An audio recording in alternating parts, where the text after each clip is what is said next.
My name is Nick Brand. I'm the Director of Corporate Programs at the Chicago Council on Global Affairs. Thank you all so much for joining us this evening. I'd like to take this opportunity to welcome our panel to our platform. As you can see, it's one of the larger panels in Council recent memory, and we're really delighted to have such a distinguished group with us tonight. We are on the record this evening, so that means that while you are welcome to use social media, please do silence your phones. We're also live streaming. So the video from this evening will be available on our website basically immediately after, and tomorrow if you'd like to share it with anyone. After the program, Luis Martinez Fernandez's recent book, Revolutionary Cuba, A History, will be available for purchase and signing just over there. We have a number of exciting upcoming programs at the Council. Tomorrow evening, March 31st, the editor of Politico, Susan Glasser, will be here to discuss foreign policy and the 2016 election. On April 1st, Berkeley economist Barry Eichengreen will kick off our Global Economy series, and he'll be talking about the Great Depression, the Great Recession, and the uses and misuses of history. On April 9th, the former governor of the Bank of England, Mervyn King, will be continuing our series, the Global Economy series, and he'll be discussing his lessons from the financial crisis. So I will return to moderate the audience Q&A portion of this evening. However, chairing our panel this evening is Bill Mahoney.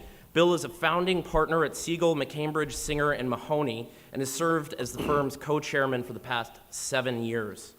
In addition to his leadership role at the firm, Bill is active personally and professionally in the community. Among his many activities, he was recently appointed to the Chairman's Circle Board of the National Democratic Institute in Washington.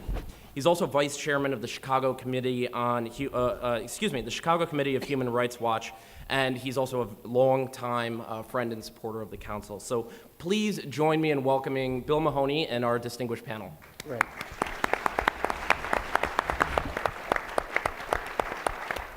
So good evening, ladies and gentlemen. It's an honor to be here. Actually, the reason I'm moderating this panel is I'm married to a smart, beautiful woman who was born in Havana and chose to marry and live with me here. So that's basically my singular qualification to do this Cuban panel. I'm delighted. I'm basically going to introduce tonight's speakers and give you a sense of where we would like to go with this forum.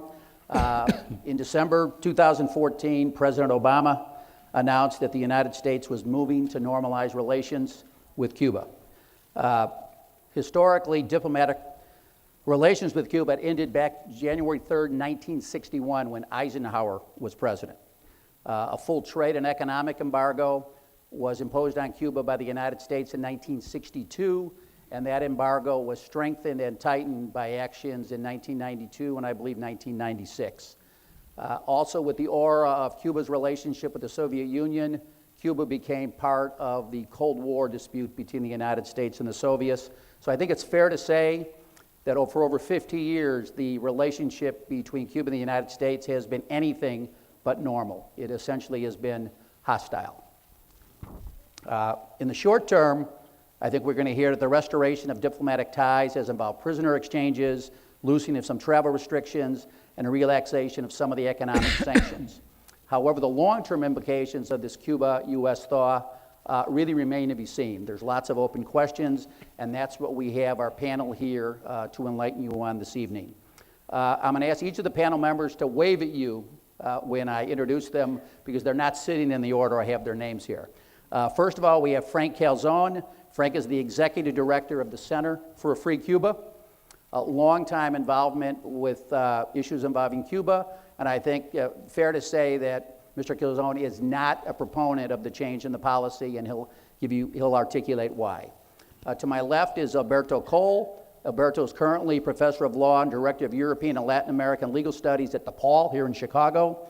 He served in the George H.W. Bush administration as Assistant Deputy Secretary of Defense and his longtime expertise in these Cuban matters. Luis Martinez Fernandez is our historian. He's a professor of History and Initiative in the Foreign Policy Program at the Brookings Institute. And for those of you who don't know or follow these things, the Brookings Institute is basically the granddaddy of public policy think tanks in D.C. So we're lucky to have Ted with us. And to my right is Julissa Reynoso. She is a partner at a law firm in New York, Chadbourne and Park. She previously served as Deputy Assistant Secretary of State for Central America, the Caribbean, and Cuban Affairs in the U.S. Department of State, I believe from 2009 to 2011. So we have a distinguished panel. They've all agreed to abide by the Global Affairs House rules, sort of our principles, which is, particularly with a big panel, some sense of equity and how the time is shared, and also a great sense of civility. So in short terms, that basically means no filibusters, no violence. And we'll go from there, okay? So we'll start off, I'm going to ask Alberto to frame the issue a little bit. Basically explain for the audience what happened in December of 2014. What is normalization and reestablishing relations? What is the president attempting to accomplish? Do you support the move? And what do you foresee as the near-term and mid-term steps to execute the new policy? And what are some of the pitfalls it may confront? Thank you, Bill. Thank you to the council. Ladies and gentlemen, I'm very honored to be here with all my fellow panelists. And to cut to the heart of your question, why did the president do this? Several issues, but the first one is that the United States had become dramatically isolated in its Cuba policy, isolated from the international community and isolated from Latin America.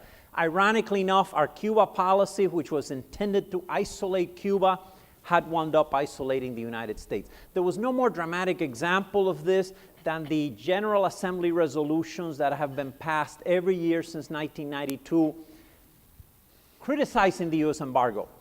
And the last 10 years were particularly embarrassing because all of our closest allies, I'm not talking about adversaries of the United States, I'm talking about our European allies, I'm talking about Japan, I'm talking about center-right governments in Latin America.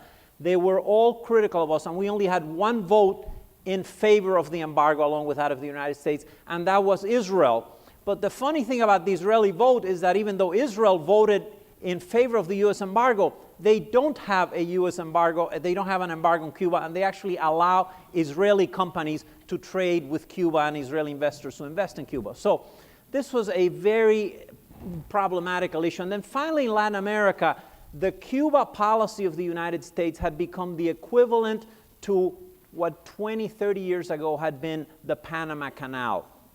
A very iconic but nevertheless powerful symbol of an American policy that was rejected universally across Latin America. And again, I'm talking about friends of the United States. These are pro-free market, conservative governments like those of Mexico, Colombia under President Uribe, now President Santos, the government of Peru, the government of Chile under Sebastián Piñera, as well as the government of Michelle Bachelet.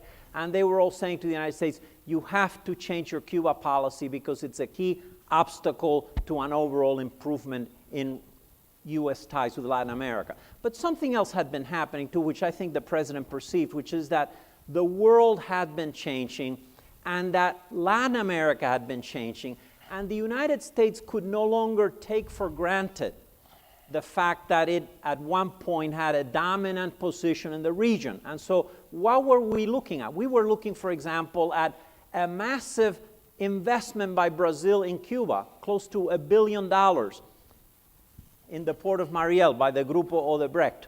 We were looking at increasing Chinese commerce with Cuba. We were looking at Russia making moves in the direction of restarting a partnership with Cuba along economic as well as political lines. And the United States decided that it could not be left out of this, and that if we did not want to cede, for example, oil exploration opportunities to the Chinese oil company, or investment opportunities in the island to Brazilian companies, or political and geopolitical ground to Russia, we had to become involved. The second dimension of this, of course, is a moral dimension. Many people say, well, we should not have done this because Cuba has a poor human rights record. But the problem with that is that we are 5% of the world. Okay? And we don't realize that to us, the rest of the world, this policy looks very hypocritical because, as a matter of fact, we have very active political and economic relationships with other governments around the world whose human rights records are really no better than Cuba's. I'm talking about China, I'm talking about Vietnam, I'm talking about Saudi Arabia, I'm talking about Algeria, okay? So yes, we do care about human rights, this is a proper concern, But perhaps since the embargo and isolation had failed to make any dent on Cuba's human rights policies, one way to try to have some influence, limited though it might be, and I will be the first to say that our influence on human rights issues in Cuba will be very limited under this policy, would be through engagement. And then there was finally the moral weight. You know, there was the fact that Pope Francis threw his weight. I'm not talking now just about the international community, about General Assembly resolutions. I'm talking about Pope Francis throwing his weight behind the initiative. The fact that all the Cuban churches were in favor of this initiative. The fact that the U.S. Council of Catholic Bishops very strongly has come out against the embargo and in favor of a policy of engagement. And then finally, there was a question of how people in Cuba might feel about this. And even though some members of the dissident community recently came to Washington, they testified against the policy, many other members have supported a policy of engagement. Just 3 years ago, a large number of dissidents, for example, including Ioannis Sanchez, wrote a letter stating that the United States should allow American citizens to travel to Cuba, that this would be good for the island. And then finally, of course, we have this huge growing entrepreneurial class in Cuba, over 450,000 people in Cuba who today do not depend on the state for their livelihood. It's still a small sector, but it's a growing sector. They all have been very supportive of the policy because they see it as an improvement. So let me make it very clear. I don't think President Obama is utopian about this. I don't think any of us on this panel is utopian. Cuba is not going to change overnight as a result of this policy. But we have had a failed policy of isolation for 54 years. I predict that with this change in policy, we will have greater leverage over whatever happens in Cuba. And let's face it, things are going to be happening just as a result of biological forces. The Castro brothers will die. A new generation will come into power. And that the United States, if we gather together here 5 or 7 years from now, we probably will be able to agree that the policy, with all its limitations and with all the obstacles that are still in the way of this relationship, will have been a net gain, not just for Cuba, but also for the interests of the United States. Thanks. I think there's a growing skepticism as to whether the Castro brothers actually will ever die, but okay. As Bill Buckley once famously said, I do think that eventually Fidel Castro will die. I'd like to, again, there's a long history behind this, and we're lucky to have Professor Martinez-Fernandez here with us. Professor, if you could, I'd like you to put for the audience basically Cuba in context, particularly the Cuba-American relation, because it goes back before Castro in 1959. It's a tangled history. Why don't you educate everybody? Sure. Well, thank you very much for this invitation, and thanks for the audience. I'm a college professor. I spent a couple of decades doing research on the 19th century, which is a very safe time to write about. Nobody complained, nobody raised a hand. I was there, and that's not the way it was. Right. But then I felt a sense of responsibility to write about the Cuban Revolution for many reasons, one of them being explaining what am I doing in the country in which I was not supposed to be, why I'm not in Cuba, why I'm not teaching at the University of Havana.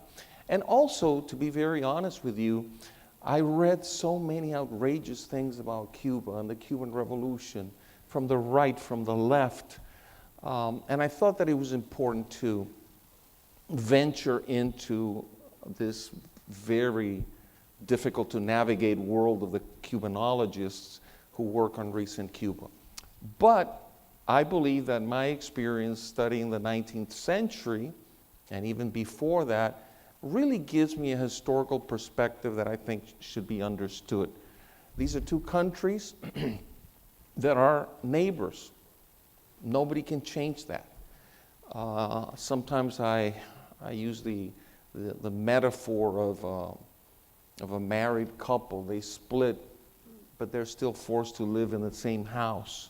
So that will not change. And these relations have been very complicated. U.S. presence began in the mid-1900s, in the mid-1800s, a lot of it had to do with investments in sugar. That has been a very special bond between these two countries. Cuba remains, if not physically and economically, I think Cuba remains enslaved, although Castro said back in 2002, sugar belongs to the time of slavery. We should get out of it. But still, there are a lot of the ideas about society, hierarchy. These are legacies of an economy that was based on sugar production. Then we also need to understand, and one of the reasons why I think I have a different perspective on what's happening and what may happen in the near future in terms of U.S.-Cuba relations is because I studied 1898.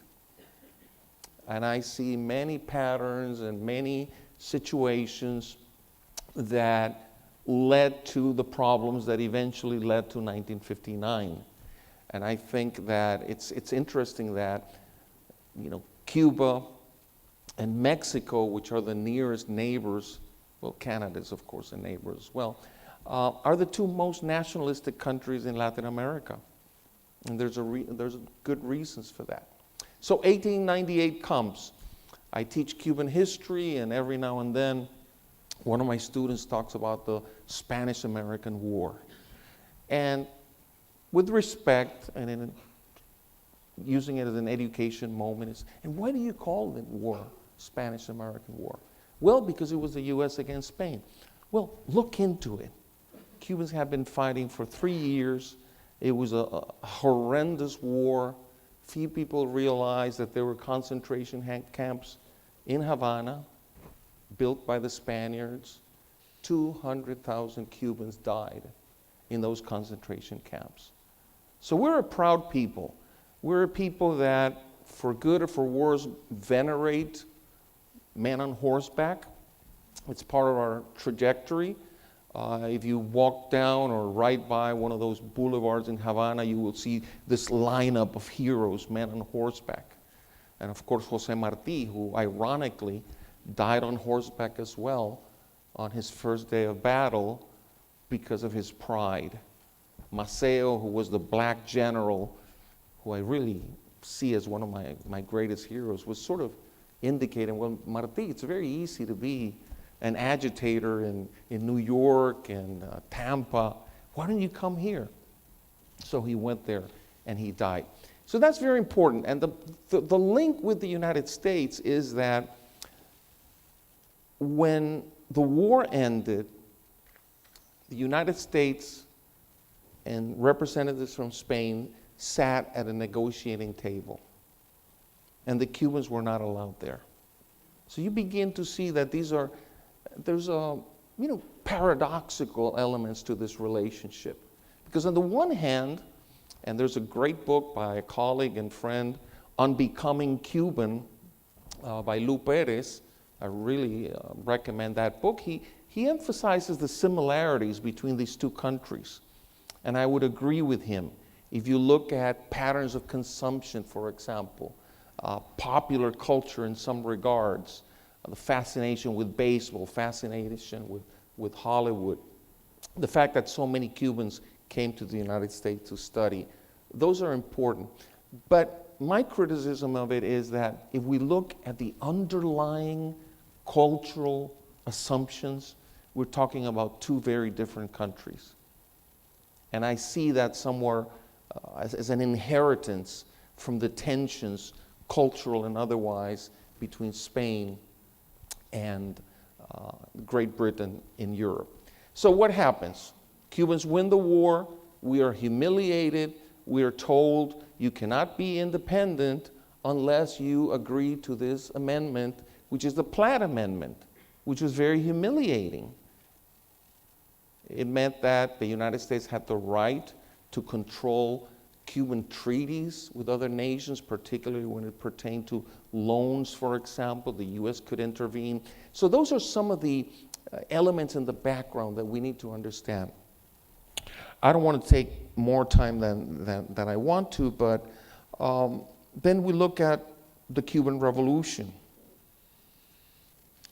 And it's interesting to see that the changing position of the United States. Batista became an odious dictator. He was in power. He was okay until things were sort of in control. And I think this is one important point, because the Castro brothers gave the United States what the United States always wanted. And that was a stable government without social violence. And when you contrast 1959 with the past, you can see that. So that's that gives me pause as to perhaps being one of the reasons why the Castros have lasted so long. Lastly, I want to make just a couple of comments about attempts in the past to improve relations. And it's been interesting because the United States moves towards improvement, then Cuba moves in the other direction. They've never been as coordinated as they are today. And the last thing is that I don't want Cuba to be back in 1898, to be honest. And although I'm in favor of the negotiations, how can I be against two governments talking? I'm a little bit concerned that we may go to what happened in the early 20th century, and that is to have a Cuban economy of enclaves dominated by foreign capital, and a Cuban economy of kiosks for the Cuban people. So my concern is precisely that, going back more than a century before. And in that context, and you're saying there's some risk involved from the Cuban perspective as well, that things could revert to the way they were over 100 years ago. This was not a unilateral act by the United States. At the same time President Obama was making his speech, Raul Castro was speaking in Cuba saying they wanted to go forward as well. What do you think is motivating the Cuban government today to embark on these negotiations? What do they hope to achieve? Well, they've been seeing the writing on the wall in terms of Venezuela's unsustainability of the Chavista government. It's always been a matter of Cuba really being, I don't believe in luck as a historian, but to be able to take advantage of the geopolitical situations. First, the Soviet Union and China. Some preferred China, others the Soviet Union. Then Castro brilliantly triangulated those two countries. And then we see that after the collapse of the Soviet Union, the proximity in terms of relations with Venezuela and other countries like Iran, for example, and even Korea. So I would say that the geopolitics have always been there. Now, pertaining to the United States, I'm still grappling with understanding what has transpired.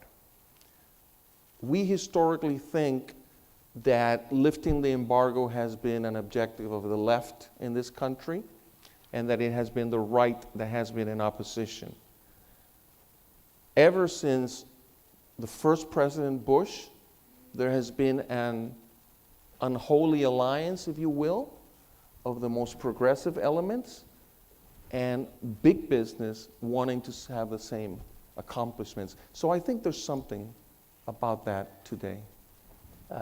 Ted, in this, one of the things that I think is a little difficult to comprehend is they talk about normalization of relations, but even if we reestablish diplomatic ties, as they're normally understood, it's still not going to be a normal relationship because we still have an economic embargo in place, and that can't be removed by presidential authority. Only the Congress can do that. So what is your perspective on how these tracks are going to be coordinated? What can happen in terms of economic changes in Cuba as long as the embargo is still in place?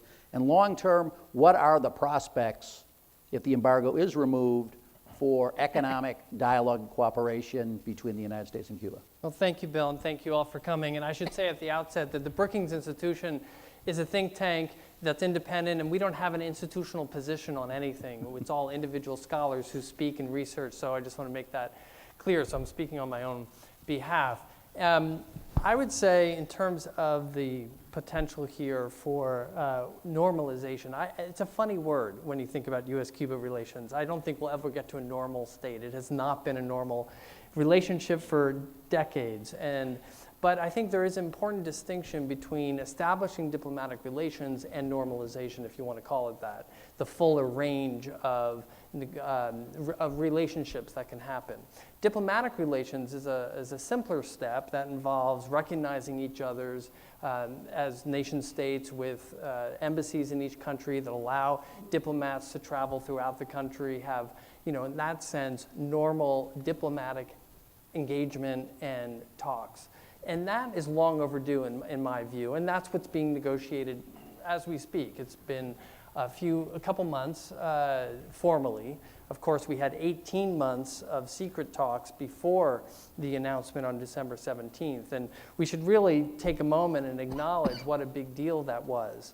There's a very good book called Back Channel to Cuba, which documents the 50 years of secret talks that had happened, Republicans, Democrats, and failed. And this one didn't fail. It came through. And I think partly it was because it was kept so secret. And the Canadians and the Vatican, there are various actors behind the scenes who are playing a role. But the drama of December 17th, the impact it had in both countries, and the momentum it created by having two presidents at the top saying, we are going to start talking and figuring out this problem, I think allowed the big breakthrough in mentality, in attitude, in kind of seeing each other as not partners, we're not going to be friends overnight, but maybe less as hostile enemies, but as two countries that can at least talk to each other and figure out ways to pragmatically cooperate with each other in each other's interests. So in this first step, it's not only the diplomatic negotiation relationship, which, by the way, involves a very sticky issue for the Cubans. We want full access to all of Cuban society. So we want to be able to travel around the island and to welcome people into the embassy as we currently do, including providing support to individuals that are opposed to the Cuban government. And of course, the Cubans say that's interference in our internal affairs, that's a violation of the Vienna Convention, you can't do that.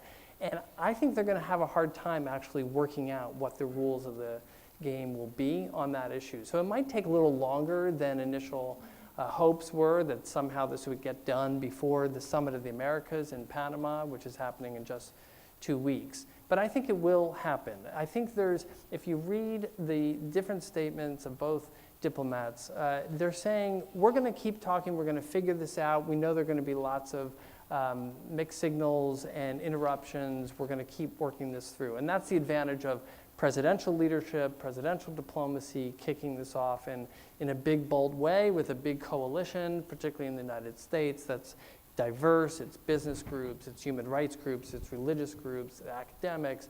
It's Republicans as well as Democrats, it's Cuban Americans as well as all the rest of us who are not Cuban Americans but have a stake in having some kind of relationship with this neighbor of ours and being able to travel there without Washington saying, no, you can't travel there. It's the only country in the world that we have this problem with.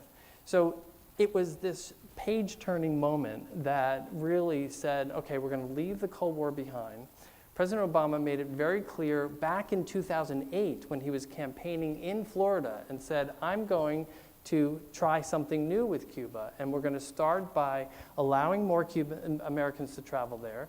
We're going to allow Cuban Americans to send more money to their families, and we're going to see where that goes. And that played itself out in a fairly positive way until Alan Gross was arrested, who was doing democracy programming work for USAID. And of course, the Cubans see that as a direct attack, as his regime change, these are mercenaries, and threw him in jail for 5 years. And that really slowed things down. I'm sure Julissa can go into great detail about that. So we had to solve that problem in order to get to this next stage. And with President Obama getting through the midterm elections, thinking about legacy, deciding I'm going to use my executive authority, and by the way, I think there's no question that he was well within his powers under executive authority to do the things he did, to go bold and to bite off as much as he could to say we're going to try this new approach. Now, where does it go from here? I think we're going to see a 2-year window of opportunity while Obama is still in the White House and Raul Castro is still in power, of pragmatic efforts to find ways we can cooperate. And I think that'll be across different domains. It'll cover aviation. It'll cover counter-narcotics cooperation, which is already underway. We have maritime security issues, environmental management, making sure that if there's an oil spill in the Gulf of Mexico, we've got cooperation on managing that. There'll be a number of areas like that. I think the hardest issue will be the human rights problems. And we see human rights very differently. Cubans are very proud of their idea of human rights, which is economic and social rights. And in fact, they have some achievements to be proud of in education and healthcare, et cetera. We focus on political and civil rights, and Cuba has a bad record on those issues. And there's a long historical tension and ideological battle over this. The Cubans will stand their ground, and I think try to maintain as much political control as possible.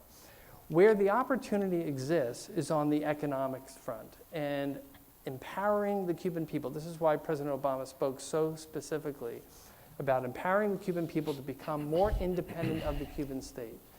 And the Cuban regime has now opened the door for that to happen. As Alberto mentioned, 450,000 businesses that have opened up, restaurants, hotels, barbershops, small businesses.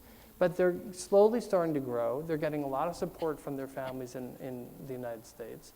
And this is the beginning of a private sector in Cuba. There are also cooperatives that are beginning to operate. And these new steps the president has allowed, a whole set of new regulations that allow Americans to work directly with those individuals. So going around the Cuban state and saying, we're going to work directly with these people in humanitarian ways and in other ways, and hope for that sector to grow. It's a bet. We don't know where it's going to go. It's going to be slow. The Cubans are going to try to control it as much as possible. But economically, they need this as much as we want it. And that's where I think there's hope. Okay. Marcelino, we talked a little bit of your bio. You were in the Bay of Pigs, political prisoner in Cuba. My law school roommate's father actually served in the Bay of Pigs. And what they taught me was people served, that was the definition of a Cuban patriot. So as a Cuban patriot and someone who, as I gather, has been opposed to the Castro regime going back a long way, could you give us your perspective today on whether this initiative is appropriate and why? Thank you for the audience, for the interest in the problems of my country. Thank you to Bill. Thank you to my fellow panelists. I am going to speak from the perspective of a Cuban in the active opposition, in the political opposition in Miami, with very strong ties with the opposition in Cuba. So we want to see the opposition as one, not the opposition there and here, but there is one Cuban opposition that, by the way, the Cuban government denies the fact that there is an existing opposition. I learned many lessons after the Bay of Pigs when I was a prisoner of war, but one of the lessons I learned applicable to the meeting today is that I learned there that the Cuban problem cannot be solved with the direct help or involvement of any other nation. Like the professor said, that doesn't happen to Cuba what happened in 1898, that we fought for 30 years and at the end we lost. We were not in the negotiating table.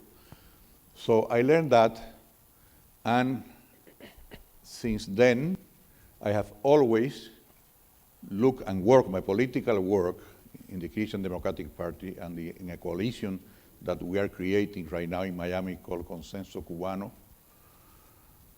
I have always looked at the Helms-Burton Law and the confrontation between the United States government and the Cuban government as a wrong definition of the problem. And I think this opening, this new situation, as a completely new definition of the Cuban issue. And finally, we Cubans, in Cuba and outside, have to realize that we are the only ones who are going to solve the problem. And in that sense, the relationship between both governments redefines, as I said before, the situation, and now we realize that it's only us. The Cuban opposition in Cuba, and many of us outside, in December 17 was a day of joy.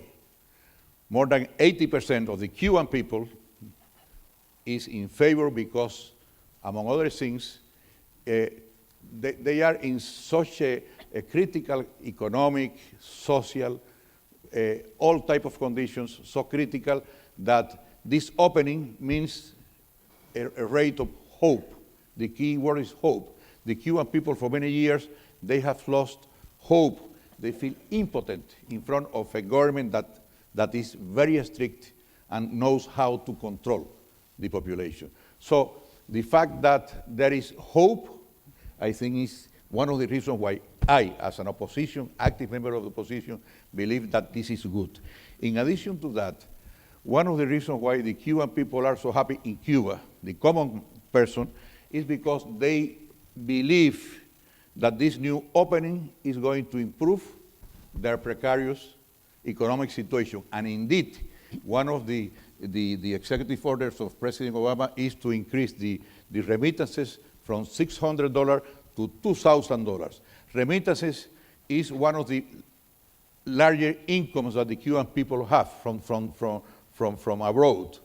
About $5 billion actually per year is as much as Cuban tourism is one of the major things. Other than Venezuelan oil has been first to the Cuban remittances, and now the Venezuelan oil has been cut in 50%. Therefore, for the people of Cuba in that precarious situation, the increase in remittances is an immediate economic improvement for those who receive remittances. Those who doesn't receive remittances, they hope that their economic situation with more tourists, with more business, everything is going to improve. They have that hope.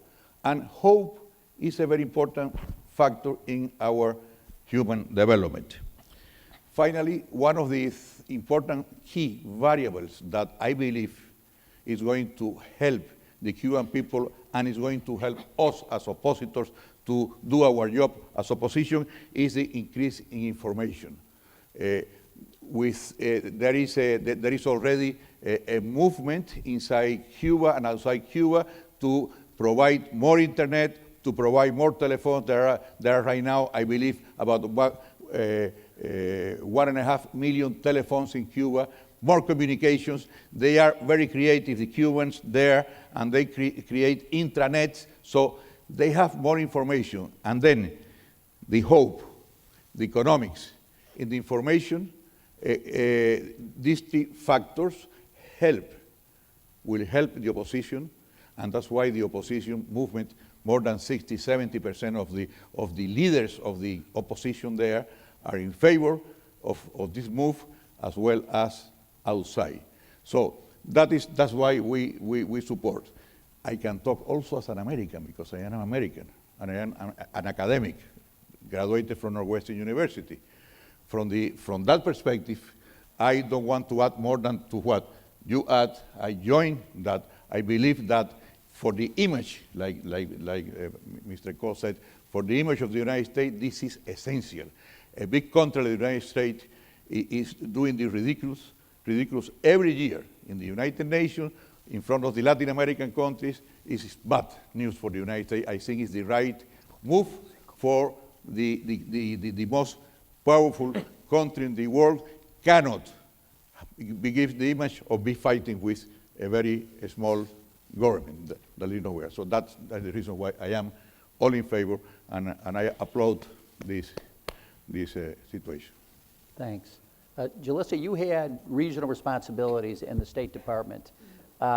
What's the impact regionally? South America, Caribbean, Latin America? How is this playing, and where do you think it's going to go? Well, I had the I was in charge of the Cuba portfolio from 2009 to 2011, where we started rolling out the changes. We started actually negotiating with the Cuban government in 2010, not 18 months.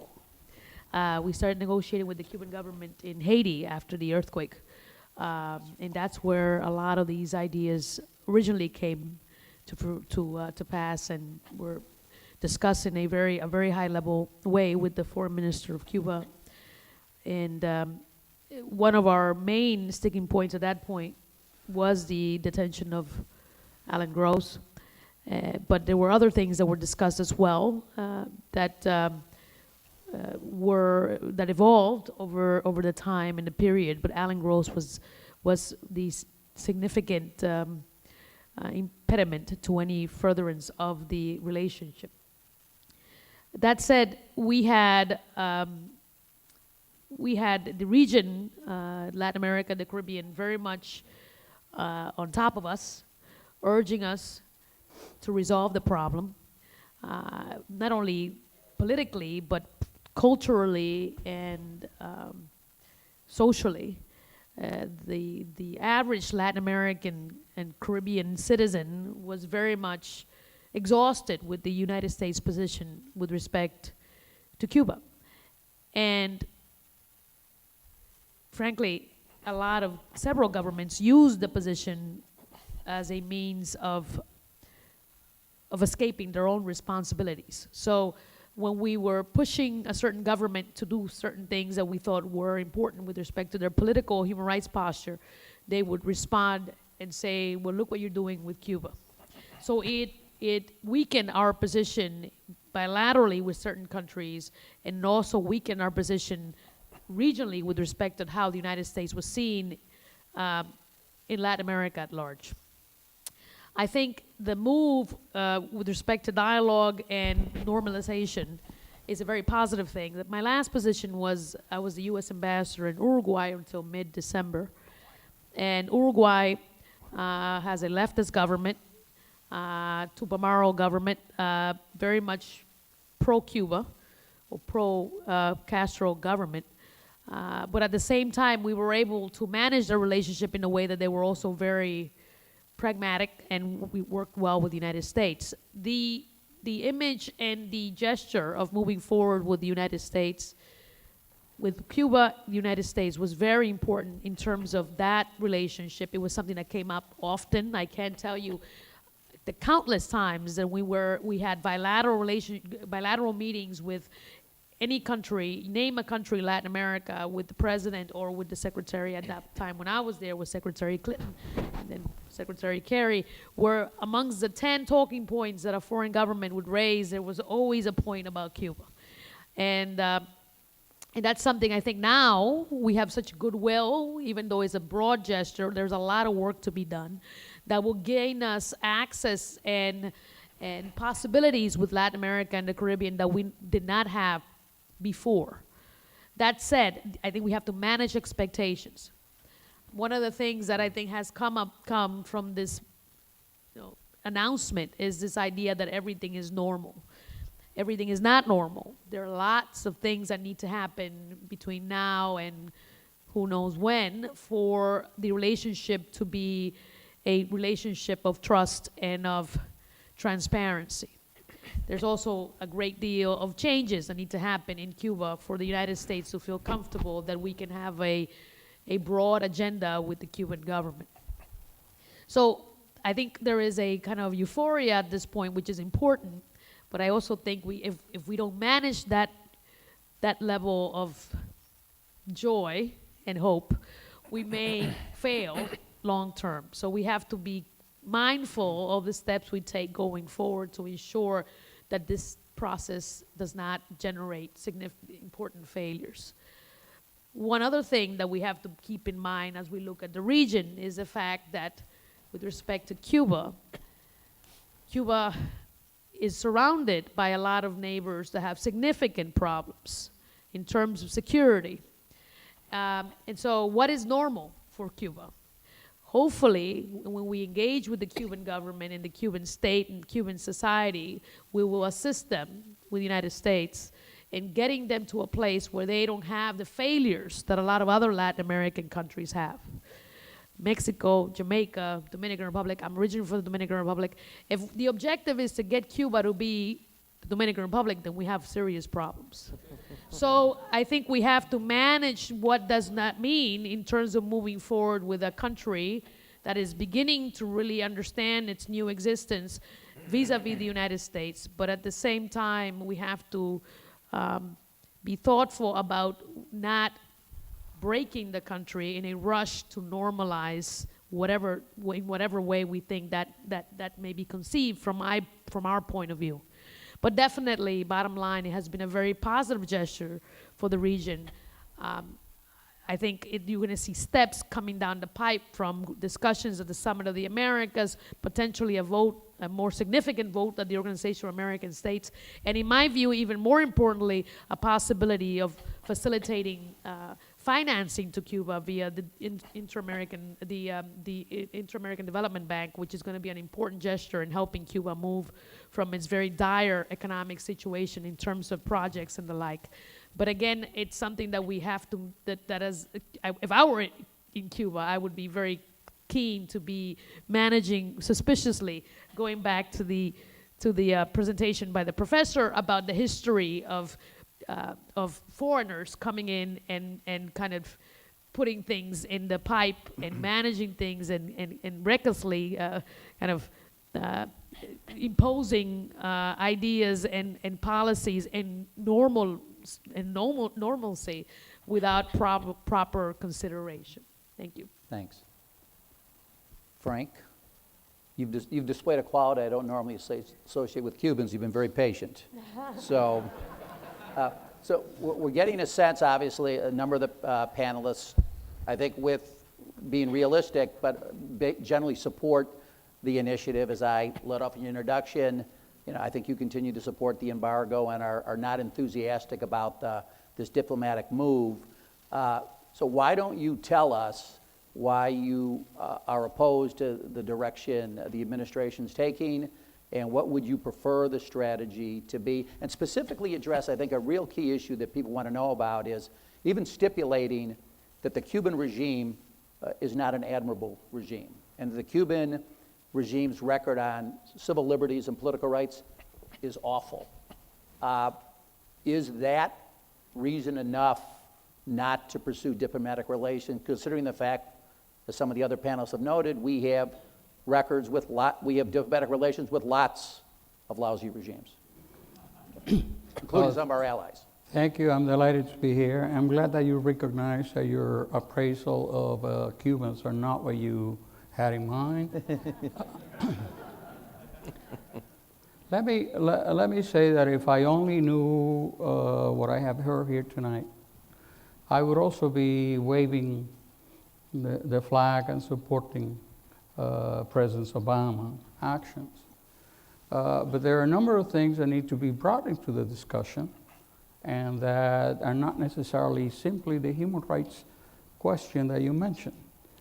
First of all, I thought that American people were very enthusiastic about the idea of having a president in the White House that would base his public policy actions on transparency. That's not really what we got on this case, or in many other cases. There's no time to talk about them here.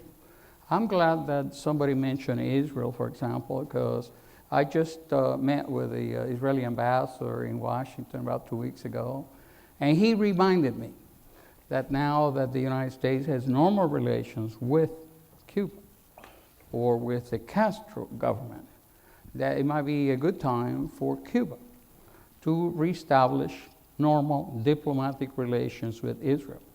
Because Fidel Castro broke relations with Israel many years ago, basically because he wanted to be nice to the Arabs, radicals.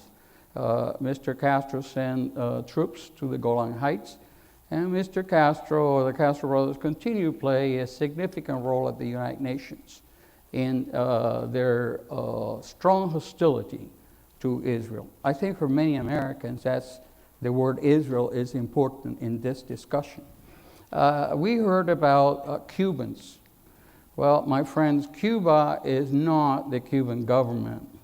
Cuba are 11 million souls. I do not agree that the Cubans are proud of their health system. The health system is a disaster. I don't believe that the Cuban people are proud of the educational system, where children are taught to read by looking at books that says guerrillero, guerrilla, F for Fidel, where Cubans go to prison for reading Animal Farm. Come on, this is not simply. And as far as looking at Saudi Arabia and the others, I come across that all the time. I guess I'm Cuban. I would like the model for Cuba to be Uruguay or to be Spain, but not to be North Korea nor Saudi Arabia. Let me look a little bit about the facts that were left out. One word, North Korea.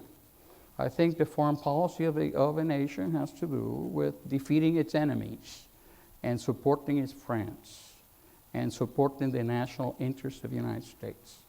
Less than 2 years ago, no one here mentions that. Less than 2 years ago, the Cuban government was caught trying to smuggle warplanes. This is a fact. I'm not talking about philosophy. I'm not talking what I think is going to happen 10 years from now. During the Obama administration, when the president means well, he extended a hand of friendship. Cuba was trying to smuggle warplanes to North Korea and missiles. What is that all about? This is 2 years ago, when Roberta Jacobson, who is a great human being, went to Cuba about a month ago to negotiate the discussion. She's the Assistant Secretary for Inter-American Affairs. A Russian spy ship had arrived the day before and left the day after. Those are facts. But people discussing Cuba and Obama, I guess, don't want to talk about those things. When Roberta went to Havana a few days ago, who was there? The North Korean foreign minister. The North Korean foreign minister was saying that North Korea and Cuba are in the same trench against the United States. Now, have you ever heard about that? Does that mean something? The president says that he wants to empower the people of Cuba. The president says that he wants a new policy. And what is the new policy? The new policy is doing something different than what the United States has done until now, which is to put pressure on Cuba and put restrictions on Cuba. The new policy, frankly, is the old, failed policy that the rest of the world has had in regard to Cuba. The rest of the world has had full diplomatic relations with Cuba for 50-some years. Did that bring any change to Cuba? Did that help the economy in Cuba? Did that help human rights in Cuba? I think we all have to agree that the answer is no. The rest of the world has had millions of tourists to Cuba. Did that bring any change into Cuba? Does anybody tell you here, where do the tourist dollars go? If you think the tourist dollars go to build schools in Cuba, you're wrong. Because the tourist industry in Cuba, the hotels in Cuba are all controlled by the Cuban military. The dollars that tourists take to Cuba, and if I'm wrong, I hope that somebody will correct me in the panel. If the dollars that go through the tourists to Cuba, to the hotels, go to the military and the security service. The president, somebody wanted to know, what does the Cuban want? Well, the answer was very simple. The Cuban wants dollars. The Cuban government knows that it's in a very difficult situation. The Cuban government knows that in the last 50 years, Cuba has received more economic assistance from the outside world that some countries received through the Marshall Plan during World War II. Those are facts. I guess we don't want to talk about those facts. Would it make sense for the president to say to Raul Castro, look, we want to have better relations What about removing your Cuban police and Secret Service people out of Venezuela that are there training the government of Venezuela to abuse the Venezuelan people? What is the United States getting out of this other than for the president to feel that the old romantic idea of dealing with Cuba is finally coming to fruition? What is the president going to... Raul Castro now wants Cuba out of the terrorist list. And I'm sure some folks are going to tell you, well, happened many years ago. When you get home, go into your internet, go into the Federal Bureau of Investigation, and you'll see that there's a woman there among the 10 most wanted, and that the FBI is offering $2 million for information to get her. Where is she at? She's in Cuba. What did she do? She killed a New Jersey trooper. And then she was sentenced to life in prison. And then she escaped to Cuba. Those are facts, but we rather want to talk about hope. Hope, my friends, is not a policy. Ronald Reagan used to say, trust but verify. The present administration says trust and hope. That is not going to help the Cuban people. Empowering the Cuban military is not going to help the Cuban people. Now, there's something that the administration could do.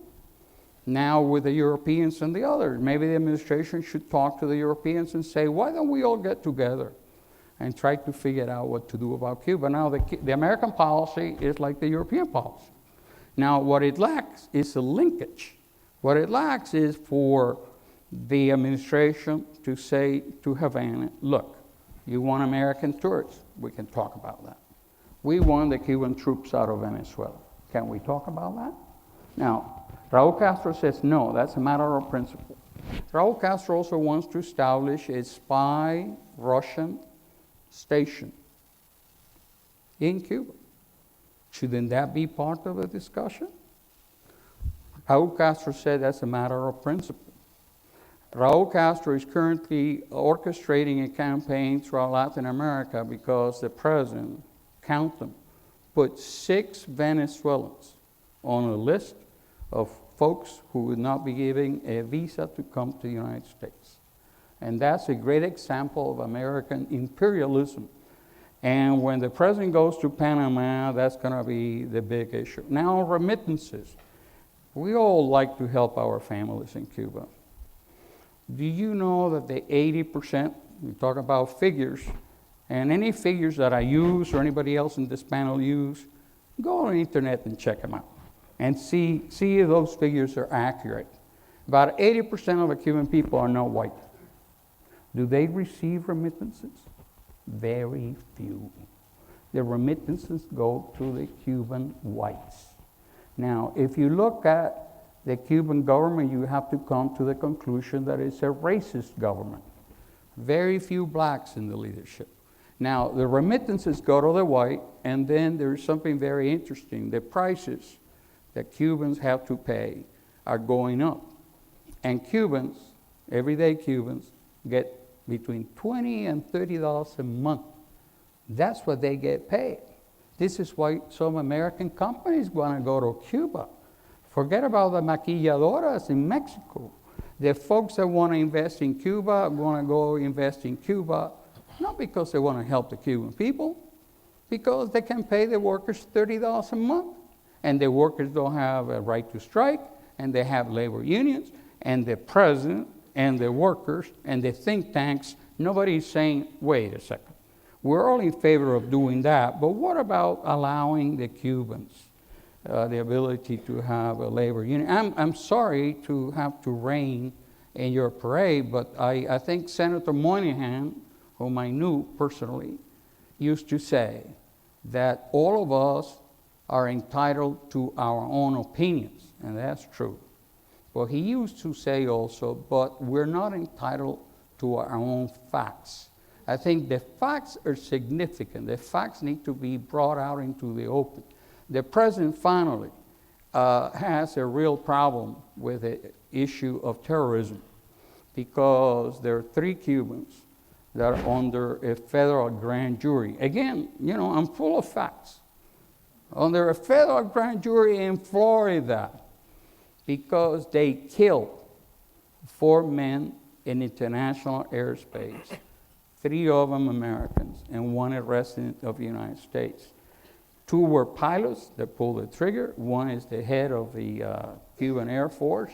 They're under indictment. I don't believe that the president has the ability, despite his ways of looking as flexible as possible to the Constitution, to say to the Justice Department, don't worry about the indictment, we gotta move forward. The president exchanged a spy, and I'll finish with that, exchanged a spy that was serving a life sentence in American prisons, because that spy was involved in the planning of the killing of Americans in the Florida Straits. And that was done without transparency and without talking to the relatives. I think the president's duty is to protect American lives. Now, finally, on the Cuban community, just let me tell you a short story, how the Americans feel about this. I heard my mother talking to her grandkid one day, and the little girl, Bibi, was 6, and she said, well, what happened? What's Cuba? My mother said, Bibi, Cuba was like a house, and it got on fire. There was a big fire, and we have to run out. And the neighbors, the Americans, took us in. That's the way Cuban Americans look at the United States. If you go to the Vietnam Memorial, you could put your hand in the names of Cuban Americans there. So I leave you with that. And thanks. And universal agreement would make a dull panel. So, no, and so that's much appreciated. Normally, I think we would try to have an exchange amongst us and basically respond to each other's comments. I think we've done a good job on equity and a good job on civility, but we're at the point where we have to go directly to the audience. And so I'm sure we'll get some exchanges from those questions as well, assuming your questions are brilliant. Right. Well, before we do, can we please have a round of applause for our panel?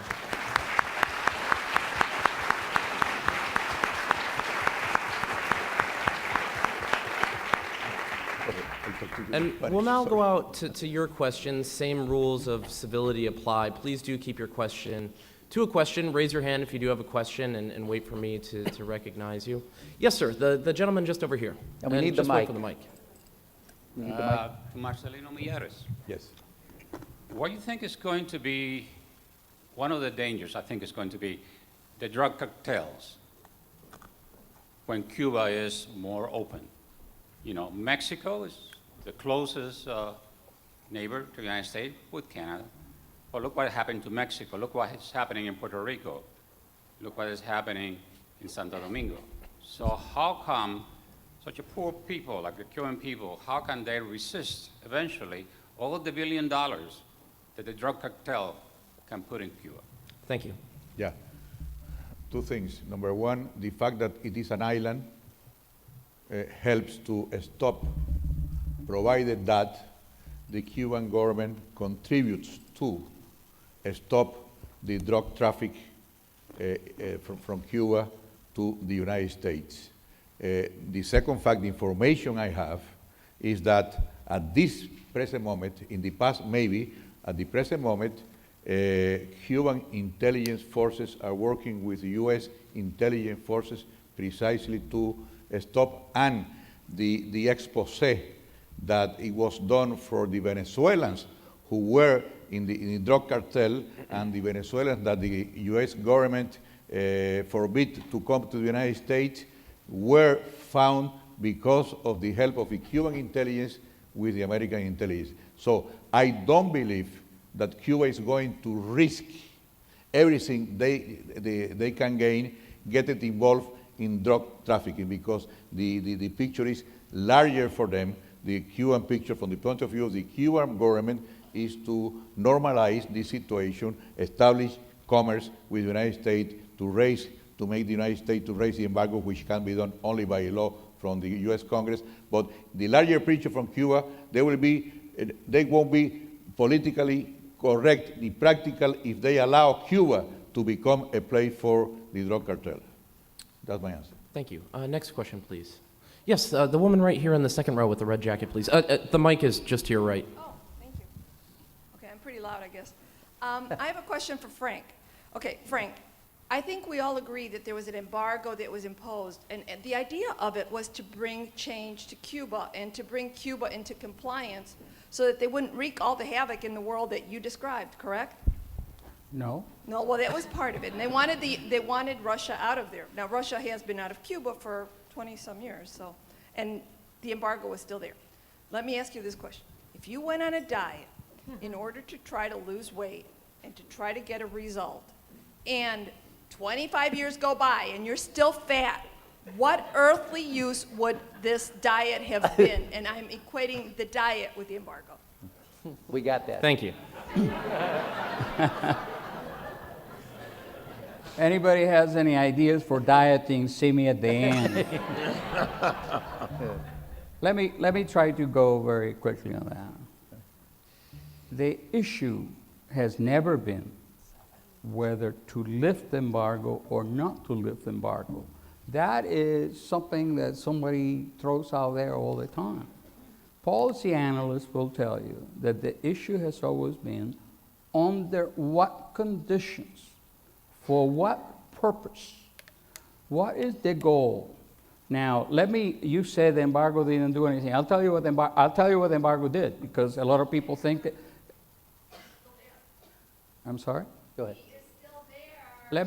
Well, if you would let me, I will tell you. Yeah. Here I'm happy I can talk without looking in the back, because in Havana I wouldn't be here by now. Here's what first of all, let's remember that some of the things that you have heard are not quite accurate. It is not true that the United States has not had diplomatic relations with Cuba for 50 years. That's simply false. Under President Jimmy Carter, intersections were open in Cuba and the United States. They have been, for all these years since then, more American diplomats in Cuba than they have been French, Spanish, Russian, or any others. It's not for lack of diplomatic contacts that we are where we are. Everybody keeps saying, I don't hear anybody say, well, why we have this problem? What was Cuba doing all this time? Now, you say the embargo didn't do anything. Let me tell you what it did. One, during the Cold War, it made Cuba very expensive for the Soviet Union. And as a result of that contributed to the downfall of the Soviet Union. Two, it sent a message throughout the world, particularly Latin America, that if a government comes in, grabs all American properties, pays nothing, that the U.S. would do something about it. Three, it saved millions of dollars to all of you and other Americans. Why is that? The Canadians, the French, the others have been trading with Cuba and providing credit to Cuba and providing export insurance to Cuba, thought that by selling to Cuba you would get paid. You have a surprise. Many of those are the Paris Club. It's a long list of creditors, because after many years, for example, the Cuban government says to Argentina, why don't you just forgive my debt? And the Argentinians did. But I don't know how it happened in Argentina, but in this country, if you trade with another country, and remember, you're not trading with Cubans, you're trading with the Cuba government. You're trading with the Raul Castro family. When you're talking about entrepreneurs, you know what entrepreneurs are in Cuba? 450,000. That's what somebody says. Look it up. Look up the Cuban law. Now the Cuban can manufacture paper, flowers at home. You think that's going to help the Cuban economy? A Cuban now, see, until after 1968, Cubans could not independently cut hair, like be a barber. And Now they could do Frank, that. you got about 30 seconds. I want to make sure some other people have a chance to respond as well. Thank you. Oh, okay. Okay. Well, thank you. Ted, Julissa, Alberto, would you like a chance to chime in on this, or should we go to the next question? Go to the next one. Okay, next question, please. Let's see. Yes, sir. The gentleman right there. Thank you. Want to welcome Julissa, who's done such a tremendous job here to Chicago, and to Ted for all your information that you've given us. But Julissa, from your perspective, that you were in the early Obama administration playing a very key role in Latin America and overseeing that policy, take us at least 5 to 7 years from now. If we do normalize or improve relations, what does that do for our relationships as Americans, as America, with the rest of Latin America? In terms of all of those problems that the president would have whenever, I think, Al, you mentioned one time, that whenever the president met with anyone from Latin America, and you correctly said, they would ask, what's the matter with Cuba?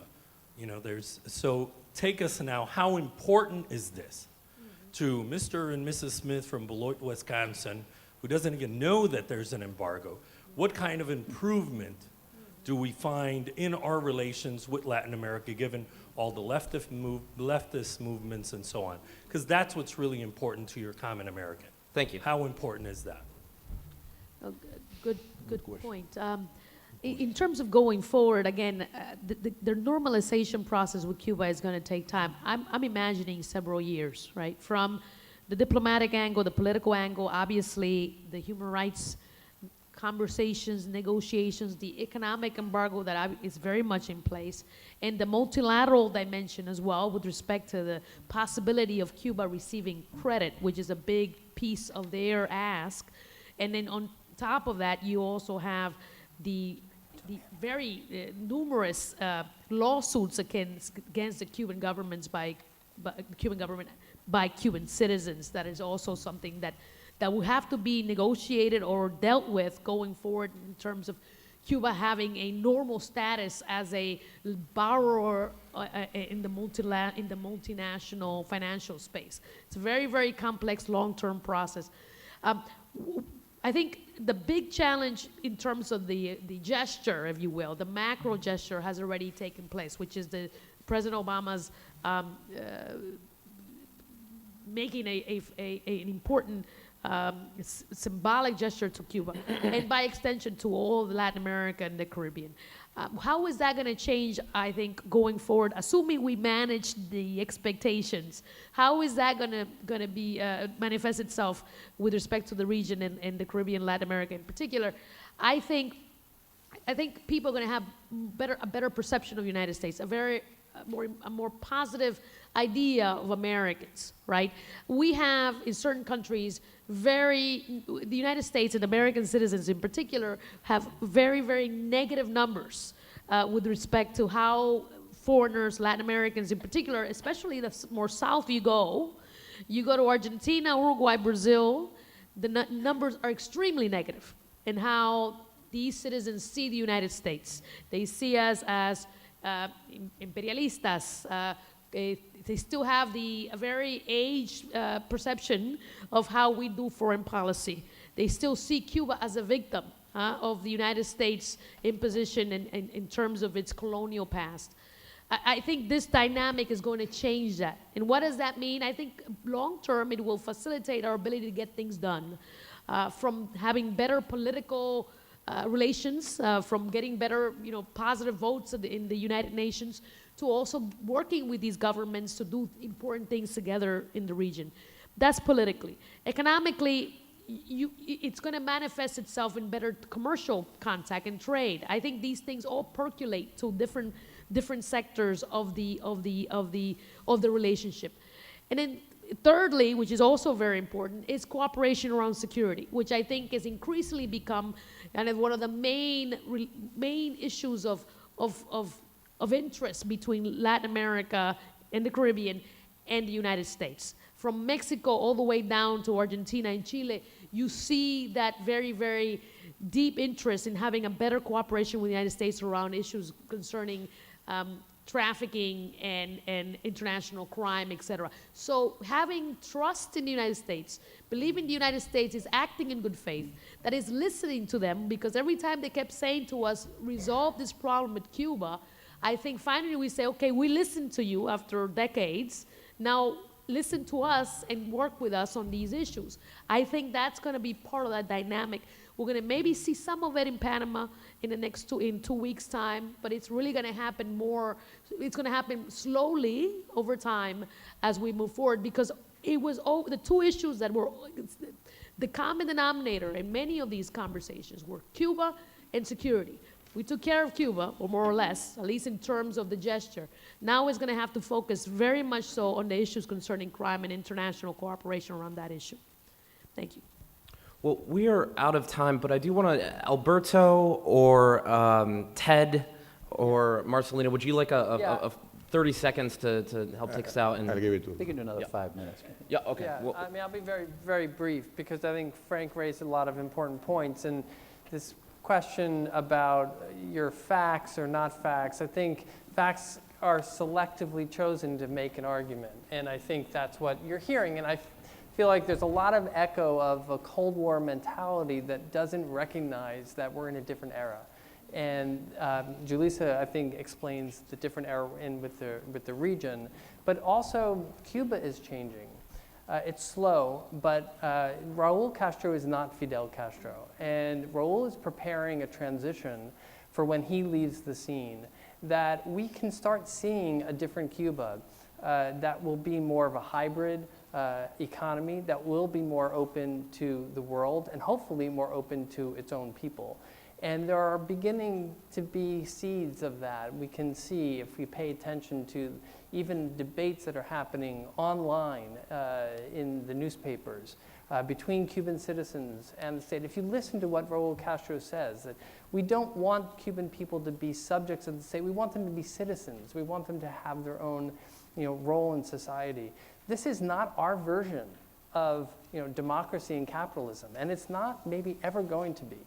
But we have to, I think, recognize that there's a process of change. I think Marcelino said it so correctly. This is now the opportunity to shift away from the obsession on the embargo toward Cubans solving the problems for themselves. And the U.S. has to kind of get out of the way and help Cubans figure that out for themselves. And I think that's the moment we're in now, and that's a very positive moment that we can take advantage of. I'm sorry, but I was mentioned, I like to respond real quick. like since 15 you seconds, mentioned my yeah, name. because I want to make sure the rest of the panel He's gets had it. a lot. Please, Okay. yeah. Go ahead. 15 seconds, Frank. Yeah. It's not only the United States has to do something, Cuba has to do something. I agree. They call, but that's never mentioned in the discussion, my friend. Well, if we had a lot more time, there'd be a lot more to say. Let me say that while you were talking about how things are changing in Cuba, yesterday, the ladies in white, mothers, wives of political prisoners, were again beaten and dragged down the street. And you're talking about the Cold War, you better tell that to Raul Castro and to the Russians who want to open up a spy station in Cuba, and in your presentation, you never mentioned that. We started with Alberto. Why don't we finish with Alberto? Alberto and Luis, Thank you. final thought as well. I want to go back to a very important issue that Julissa brought up, which is that as we look forward, okay, there are lots of issues on the table that require that we work actively with Cuba as we work with other governments around the world with which we do not agree on many things, okay? And she was talking about how we want to make sure that 10, 15 years down the road, Cuba does not look like the Dominican Republic. I love the Dominican Republic. And I love the Dominican Republic too. Yeah. And exactly. And that Cuba, for that matter, doesn't look like Jamaica or doesn't look like Mexico, okay? So that means we have to start focusing on issues like drug trafficking, transnational crime. We have to focus on issues involving environmental protection. We have to focus on issues involving common areas where we can do economic investment projects, where American companies can bring expertise to bear to address various problems. I also want to say, Cuba is changing. Generations do change.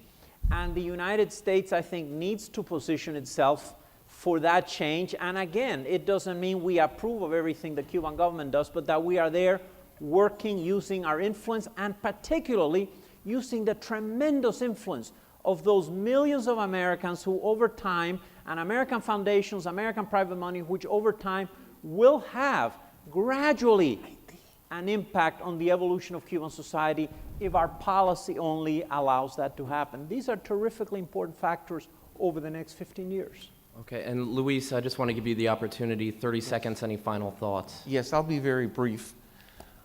I don't have any political affiliation. I don't belong to any organization. I have academic freedom. That's very important to me. I say what I think is the truth. And I've been very honest with this audience as I am elsewhere. 3 points. 500,000 entrepreneurs in Cuba. These are people that were laid off by the Cuban government that was bankrupt. And they were told, now you're on your own. And we're not talking about people opening large restaurants or anything like that. We're talking about people who are called entrepreneurs, who have a little table out on the street, and they're refilling the types of lighters that we throw away. That's an entrepreneur according to the Cuban government.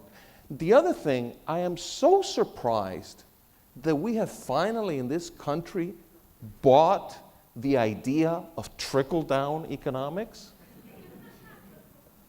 It didn't work here. Is it going to work in Cuba? And then lastly, there's something very sinister about this. And again, I'm not against it. I'm for negotiations. But the success of large U.S. capital in Cuba depends on the continuation of a regime that is authoritarian, that pays Cubans 5% of what the Cuban government gets for the right to employ them. With that, ladies and gentlemen, we are out of time, so please thank our panel.